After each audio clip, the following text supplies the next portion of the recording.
Hello! Today, my friends and I will be performing monologues of teenagers from across the world. Kids just like us who put to paper the experience of quarantine in the midst of a global pandemic. I used to have a bright orange bike.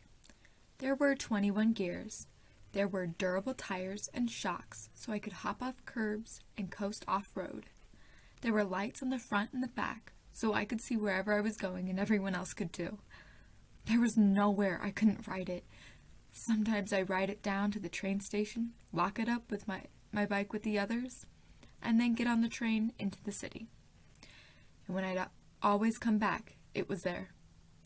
Turns out there's no indestructible bike locks. Just like I always assumed, my bike would be waiting for me. I always thought I knew my high school year would be like 180 days. One day, we would all skip school and go to the beach.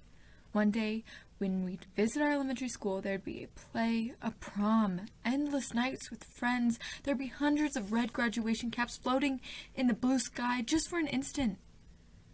But like my bike, that imagined senior year is gone now too. I guess anything can be taken from you.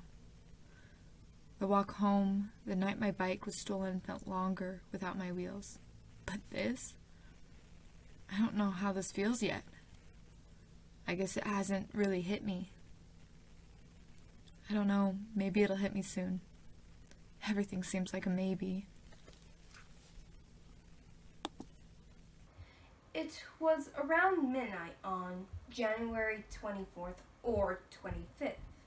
Me and Olivia were the last ones left at the school dining hall, cleaning up after the Lunar New Year party. I asked Olivia if her mom could drive me to the Airbnb where my mom, who had just arrived from Beijing, was staying. Olivia said sure. But when we got to the car, I was confused. Her mom was wearing a face mask, and then Olivia pulled a mask out of her bag and put one on too. They explained that Olivia's mom had just returned back from China, and so they were being extra careful, taking precautions. Her mom was sleeping in the basement, she said. I told them that my mom had just arrived back from Beijing, and they suggested that we stay in different rooms, use different bathrooms, don't hug, and wear a face mask at all times. I felt terrified. The last time I saw my mom was the year before, and she was only supposed to be here for 1 week. I didn't want to feel alienated from her. I wanted to be close with her. Is that really necessary? I asked Olivia's mom. It's pretty bad over there, she replied. In that week, we shared, mother and daughter, isolated from each other in the same space. I experienced a feeling of distance I'd never felt before, and that was just the beginning. My brother's boyfriend drinks a lot of milk. I didn't realize how much until the second week of quarantine. He drinks so much milk. Now, he's from Greece, but he was visiting us during their spring break from college, and now he can't go back home or back to college. So he's staying in the room my mom used to use as her office. We used to get along fine, but now we're fighting all the time. He's not just regular loud. He's blasts Eurovision on a nightly basis kind of loud. He's like that rubber toy that you leave on your desk, and then out of nowhere it loudly rockets into the air and scares the crap out of you. He's like that. I try to have sympathy. I know this must be hard for him. Adjusting to a household in an unfamiliar culture, But this situation has me hella confused. Tonight, when I was washing the dishes, which shouldn't even be my chore, but my mom makes me wash everything in the sink, even if I haven't eaten a single grain of granola. I scrubbed the fried rice off a pan and began to cry. Maybe it was because of something I read in the New York Times Daily Briefing. But then again, maybe it was because of something else. My neighbors are still outside, but downtown looks so dry. My parents are always home now. Perfect time to family bond, I guess. I have online school. I actually prefer it. It's better than real school. People are dying, but my parents are stocking up on food. Especially my favorite, mozzarella sticks with sweet and sour sauce. Some say this disease is fake. Some say not to take the vaccine whenever there is one. I say let's see whatever kills us first. Oh, Corona. How sweet and sour you must be. Lives are changing. Those on the front lines, working 16-hour shifts, refraining from touching each other, avoiding the touch that our human body yearns for. In a hospital, searching for connection while keeping our social distance. We refrain from using the touch in which we used to greet each other. We're searching for connection while keeping our social distance. We took for granted this touch. We're refraining from even thinking about this touch. We are searching for a connection, any connection. But we keep our social distance. This virus, it has us stuck in our homes. We aren't even allowed to leave. When we do leave, we have to wear gloves, have to wear masks. I mean, I'm not even allowed to go see my loved ones, and neither are you. We're searching for connection while keeping our social distance. The people in my neighborhood, they gather on their balconies and they dance and they sing. And I sit in my house and I watch TV, hoping for an update, an end date, a sign. And yet, the numbers, they climb up, the death toll rises. I wash my hands 100 times. I have washed my hands. And then I get down on my knees and I pray that all of this will be over soon. But something feels different. Are we stuck here forever? Are we stuck searching for connection while keeping a social distance? Every 100 years or so, it seems the world is cursed with a pandemic. It just so happens that this time around, I, a 15-year-old girl, have been caught in the middle of it. My mind's running wild. I find myself questioning the cycle of my life. The cycle of going to school, seeing my friends, getting into the same drama, and then getting over it. I find myself thinking, what is this for? Do I think too deeply? Or not deeply enough? Does this even matter? Maybe I don't need all that. Maybe all I need to do, all I need to learn is what I've been doing and learning these weeks stuck at home. I mean, I learned how to tend a garden. I learned how to make a lemon cake. I learned how to make chocolate chip cookies where the main ingredient is avocado. I learned how to make dinner for my family, how to properly walk my dog, how to be healthy, actually healthy, not just how to get crazy skinny. I mean, sure, school is useful. It's where I learned about algebra and where I made my first best friend. But I think I'd rather learn about living and how to be happy. I don't know. I guess maybe I'm just alive and thinking. But maybe that's enough right now.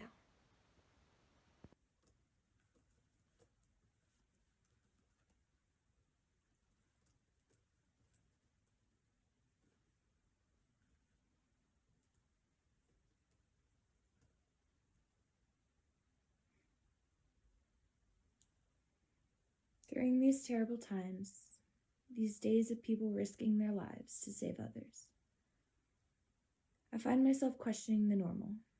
Like, why, you know? I mean, it's all made me wonder, what do I really want to be doing? I think the main theme of everything going on right now, I mean, when you really boil it down, I think it's love. Love. People staying away from their families to keep them safe. It's out of love. It's twisted and unreal, but still, love. I realize that I want to spend time with the people I love, doing what I love, right now. Because time suddenly feels so mysterious, unique, and limited.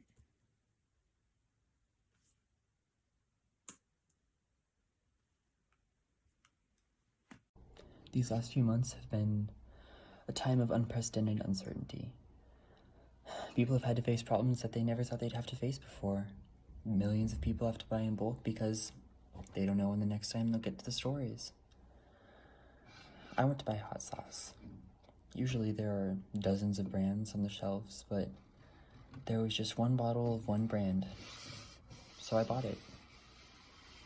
When I was told that I had to stay home to survive, it was jarring.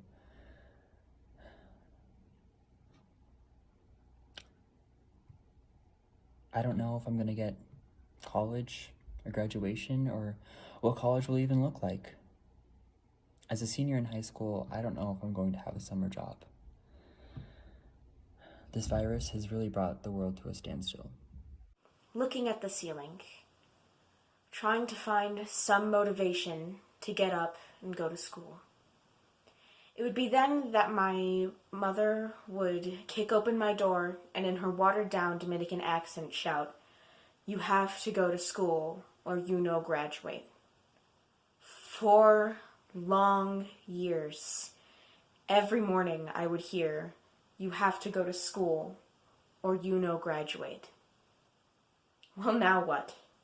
Where's that future I was promised? I blame world leaders who don't know how to lead. My father was absent from those mornings that I struggled to get up and go to school. It was my single mother shouting at me from the doorway of my bedroom that got me out of bed each day. It was my single mother's voice that kept me working hard these past 4 years. Track, baseball, debate, musicals. These things took my time, but they gave me life. 4 years to get a diploma.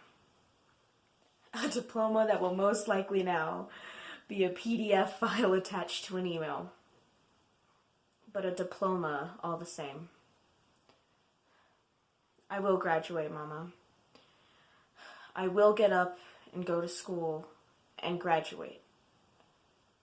The show must go on.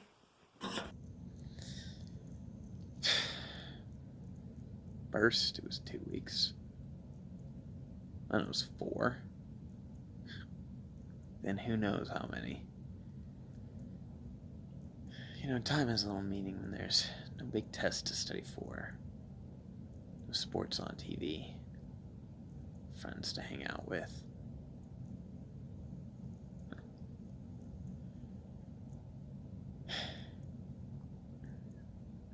Nothing to do. I mean, schedule a Zoom call with my friends, or start a workout routine, or take a walk around the block.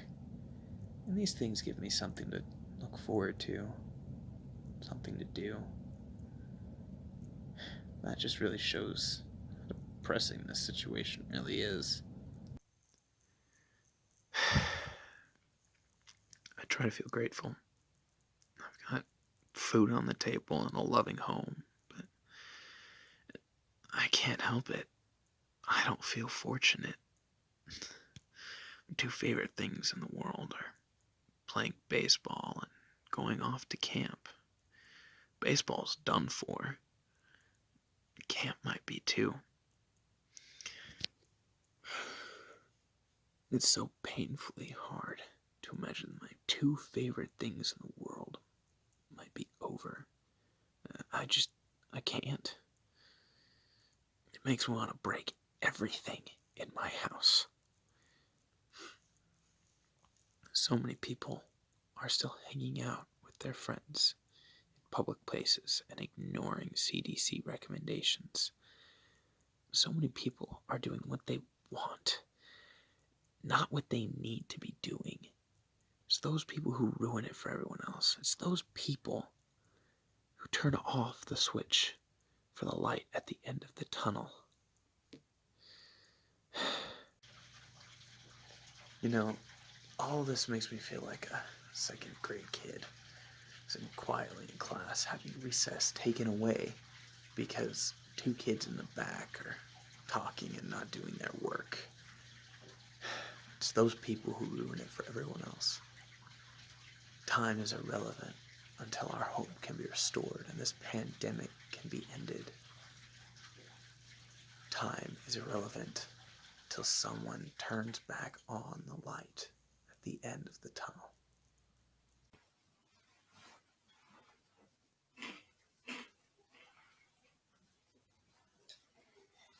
It's 36 days into this quarantine, and I think what we all really want to do is to get out of here.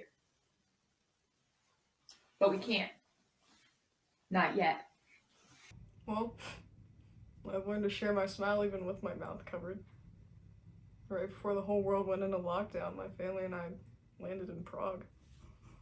We flew across the world, from Boston to my grandparents' house, just as a new law came into effect, requiring all the citizens of Czech Republic to wear face masks in public. And I did my best with my rudimentary sewing skills to create a makeshift broski from an old t-shirt. Not able to breathe or see, I went for walks around the city. It's something I was used to doing. But now it was shocking. I could barely recognize the faces of people I knew because a mask covered their smile. Suddenly everybody became a faceless stranger. Couldn't help but feel like the apocalypse had arrived. How obscene these models' uncovered faces now seemed, looming over me from these huge billboards lining the street. At least I could see their smiles. Those nameless models were the only faces I could see. One day I returned home from a sterilized shopping trip, carefully removed my mask, diligently washed my hands. I caught my reflection in the mirror. I don't know why, but I smiled. I saw myself, my own face, looking back at me. My eyes crinkled up into a grin. And then I finally realized the smile doesn't just happen with your mouth, it happens with your whole face. From then on, when walking in the streets of Prague, I smiled at everyone, despite my face mask.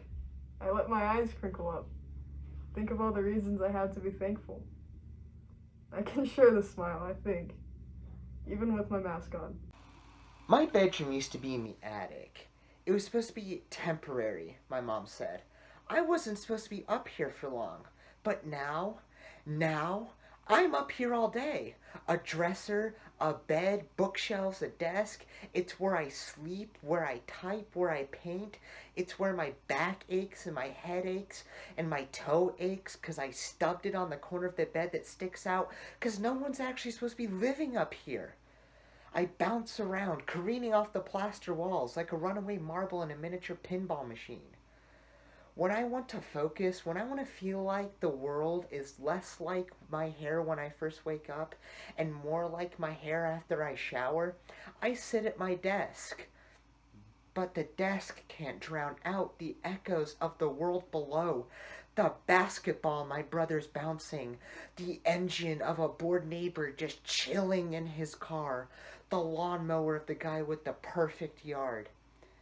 You know, big windows aren't a good idea for study hall. They become my refuge up here, way up here in my attic bedroom, or as I like to think of it now, my watchtower. First, I was born along with my best friend, TJ. Our moms were best friends, so we were always together, and eventually we became besties too. I was always the crybaby, still am, but he was always the one to tell me a joke and make everything okay. In 3rd grade, a girl said something to me that I'll never forget. Someday, you and TJ will be like mommy and daddy. My sister says that best friends always wind up together. Yeah, I never told TJ that. Everything we did was 100% together. We were never apart. He thought that things were done better as a team rather than by yourself, so that's just how we did everything. But when we turned 10, everything changed with us. I started cheerleading and he started playing football. Before we knew it, we barely had time for each other. Now we're in high school and everything's different now. All the girls are crazy for TJ's chocolate brown skin, his pretty brown eyes, and his twists. Anyways, I'm the only mixed Latina in the 11th grade. And esta escuela es simplemente wow. Recently I've realized that I hope that girl from 3rd grade was right. It would be kind of nice if best friends did wind up together. What's shaking bacon? TJ asked me in the hall. It was the day right before they closed down our school. Your birthday's coming up. Planning anything special? Leaning against my locker. Turns out, it doesn't matter what I was planning for my birthday, or whether or not TJ was flirting with me at my locker that day. Everything's frozen now, including me and TJ. Yesterday, I watched my mother watch her uncle's funeral from a laptop computer in our living room. The stream wasn't live. She had waited for days to watch it. She hadn't wanted to disrupt our family's internet connection. As a family of 5, living in the backwoods of New Hampshire, our connection can hardly withstand a single phone call, let alone a video stream. My mom never mentioned needing the internet connection for herself. She hadn't wanted to bother us. Whenever someone needs the internet in my house, everyone else has to shut off all their devices, and even still, then we all have to cross our fingers that it will work. She didn't want to inconvenience us, of course.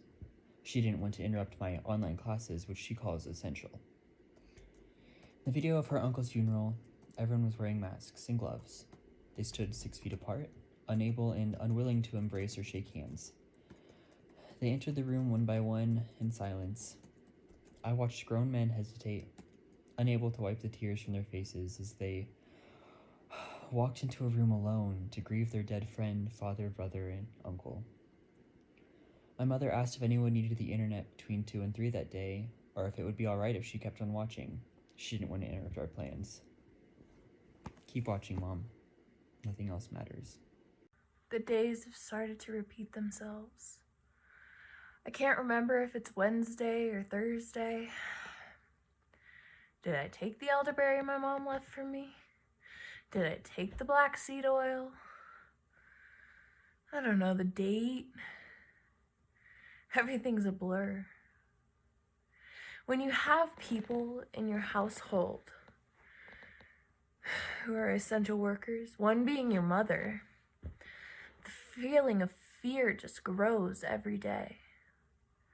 I hear her cough, I panic. I hear her sneeze, I panic. The other day, she complained of a shortness of breath. Does she have it? I panicked. This is what every day looks like for me. The same feeling of constant fear, panic, agitation, and impatience. Every day is the same. Can't do this anymore. I've run out of snacks. I've run out of Netflix shows to watch. 437. That's the number of peanut M&Ms in the candy jar that my mom gave me on Easter. I have mastered every single gadget on my Apple Watch. I could probably do the guy's job at the Apple store. I've been digging so many mines in Minecraft that I probably could have done all of the silver mine work in Mexico in the 1700s by myself. I have been taking 3 showers a day just for an activity. I've been taking naps like a baby. You know, I thought we'd be back in school by now, but there's no end in sight. You know, sitting in my thoughts is depressing. I can't stop thinking about the number of deaths in my country, my state, my world, increasing by the thousands every day. But then I distract myself with online school. It's not all that bad. These classes are a breeze now. Everyone did good on their exams. I'm pretty sure most people cheated, but whatever. Does it even matter now? All I used to tell myself when I was in school is how much I wanted to be home. But now, all I want to do is go to school. I miss my friends, restaurants, ice cream parlors, movie theaters, fun. Oh, this is so boring. Can't do it anymore. Honestly, quarantine has been a pretty fun time for me. Since the beginning of spring break, I've been quarantining with my mom. I've watched new shows, started to exercise. I haven't touched the piano in a while, but it's been a really great time for me. I've had lots of time to do the things I've always wanted to do, like try a new coffee recipe from TikTok, which tastes awful, but I still got to try it. Watch movies with my mom, which is fun, even though she still can't tell the difference between Professor X and Magneto. Sleep in every day, and read a lot. I read And Then There Were None by Agatha Christie. 100% recommended. I'm also rereading Little Women, one of my favorite movies of the year. The good thing about this quarantine is that I'm always with my mom, so I can always find comfort from her. Quarantine has given me a lot of time to think about who I want to be in the future. I don't think being a piano teacher is my dream job. I think there's something else out there for me.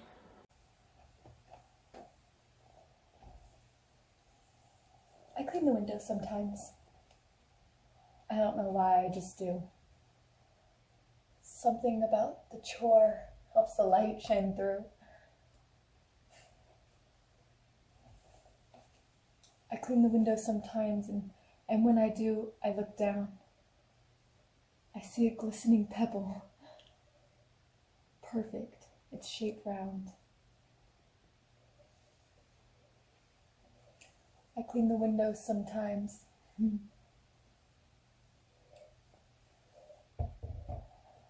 Seems like too much work. But the way the light shines through, the pebble seems to smirk.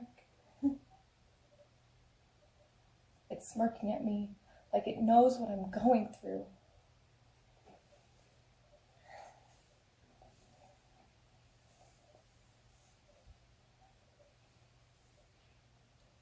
I clean the window sometimes. But what I really want to do is break this clean window. Just so I can get some fresh air. Just so I can calm down. Just so I can get that pebble. Is it mocking me? I wonder. I clean the windows sometimes. But what I really want to do is get out of here. Yeah, I saw a shooting star last night. I was in my backyard looking up through the branches of a giant tree when I saw it. I felt a gasp escape my throat and cold air rushing my lungs. At least 5 people on my block have gotten COVID. One of them have died. He was a grandfather who had moved up here to be with his daughter's family. I remember looking out the window when he first arrived and the moving truck appeared. And then looking out the window last week when the ambulance arrived to take him away. My worldview is wildly different. We've all been taken out of our own universe and thrown into another. We've all been thrust into darkness.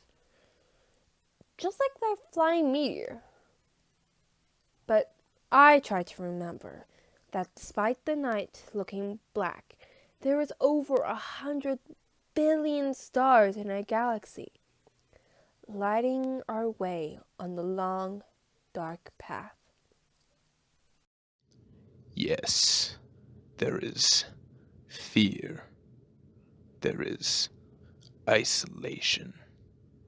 Death. Yes, there are overcrowded stores and closed schools. But we do not have to hate each other. We do not have to fail or suffer from loneliness. We don't have to be selfish. We don't have to allow our souls to be killed by our fear.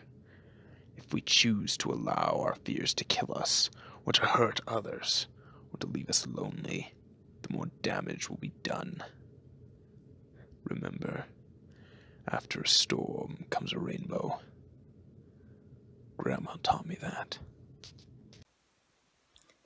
I am Rapunzel, and my house is my tower. Dramatic? Yeah, but it's the truth. I'm confined to my house. It's only natural that I feel this way. I have my driveway in my backyard, but it still doesn't seem like enough. Oh, how I can't wait to go beyond the confines of my home again. What will I do? What will I say? Oh, I know. Yes, I know exactly what I'll do. When this is all over, the first thing I'll do is take a walk. The first thing I'll say is, hello. Hello to the birds, hello to the trees, hello to the sun beating down on my face. Hello to the grass that isn't in my backyard. Hello to the clouds that I was barely able to see through that one small window downstairs. I will talk to the flowers that have been waiting for my return. Oh, how we've missed you, the flowers will say. I will say hello to my first cup of coffee with a slight touch of my lips, and hello to the sriracha on my salad when I ask a waiter to just go with it. And when I see my friends again, I will pause. I will forget that it's okay at first. And then I'll remember that it's all over, and I'll pull them into a warm hug, and our bodies will say hello again. But for now, I sit here and wait. And I write. I write about how I will say hello. Hello to the birds, hello to the trees, hello to the sunshine on my face. Hello to the grass and the clouds that I was barely able to see through that one small window. And I will talk to the flowers that are waiting for me. And they will say, oh, how we've missed you.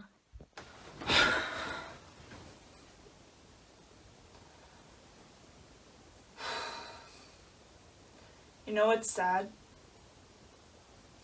Thinking about the last significant thing you did before you had any care or concern about COVID-19.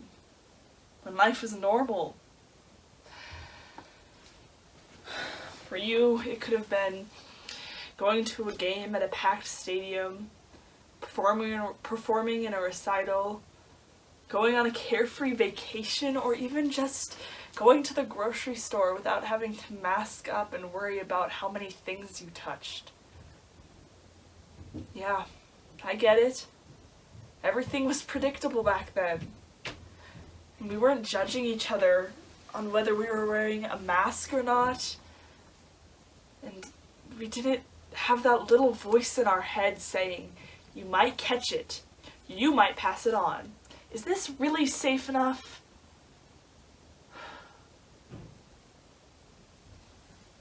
I remember the last significant thing I did before we were thrown into this crazy world. I went to see a show with my theater group. It was the musical A Chorus Line.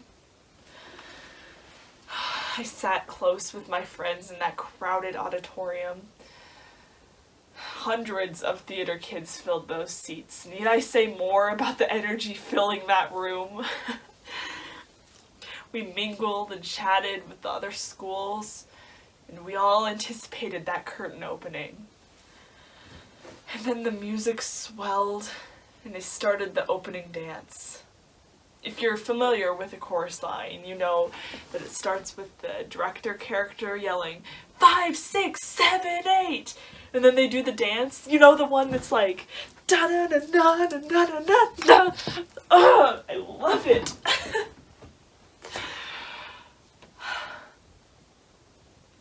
No masks, no regulations,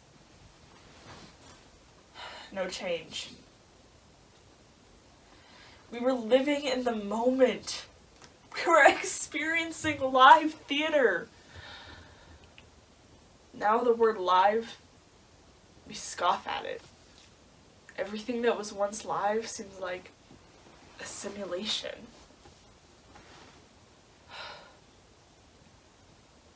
I'm sorry. I know that was a huge downer, but it's true. The past seems like a distant memory.